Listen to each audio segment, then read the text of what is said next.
This is a quick tutorial for what I consider to be some of the best circuits in Rust as of the end of September 2024.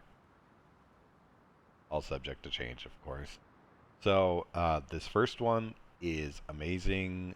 It's not utilized nearly enough. It's perfect power. Now what that means is that if you look at a battery, 80% of the power that goes into it is what goes out. So that means if you have your power grid hooked directly to a battery and then that goes directly into your system, you're only going to get 80% of that power. A lot of people run into issues and they're like, well, I'm generating this much power. Why am I not getting any of these other things activated that I should? This is why they didn't think about that. So the way it works is power from this, for now, comes up into here, into the first branch. First branch, you set that value right here to how much your base is consuming. And as long as you can generate that much power, it'll come up into here and power your system. If you're generating less power than you set this value to, it'll also start doing your battery. So you don't have to worry about getting one power in here and then it like causing your system to bottleneck. Now, what it does with the excess power that you haven't set to this value is it comes out of this power outside. And you set that to the second branch. The second branch is activating as a battery charger and keeping the battery from being powered as long as it is receiving power, which as long as you have a number coming in here of 1, it'll be generating power. So the branch out right here goes to this blocker. This power out comes into this battery. Power out of the battery comes up into this blocker. So that will fuel into the system whenever this power generation does not come up to snuff. Fantastic, highly recommend. As you see, it's very compact.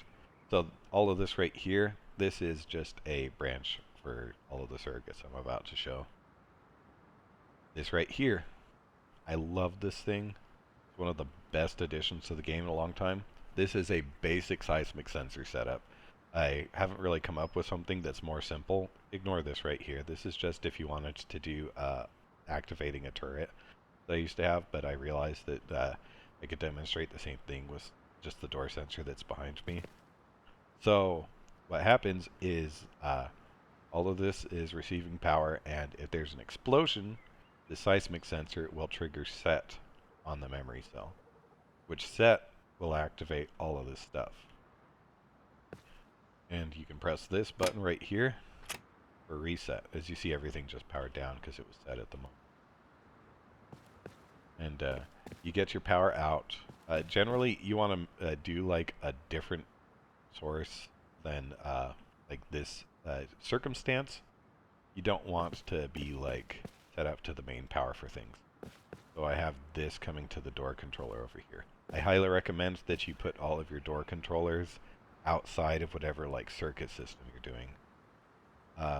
So what'll happen is with this though, is if there's an explosion in radius, any doors that are open will close and the smart sensor will activate. And then you can log in, you can check to see everything is okay, nothing's going on. You just press that and now you've just reset the system so that you can go back to sleep. Or just do whatever you're doing. This right here, similar concept to the door controller thing, but this is, you know, obviously a little more like hands-on. So this right here is a smart switch for the door closing. So if you're in a situation for, let's say that you logged off and you're not sure if you closed all of your doors, any of them that you set to your switches, you just log in and activate. We'll close all the doors. Now the best thing is you don't have to worry about it opening the doors, as you can see. One way. And that's really simple. All you need is power from branch, the smart switch, and then the power out from that goes to close on this side right here.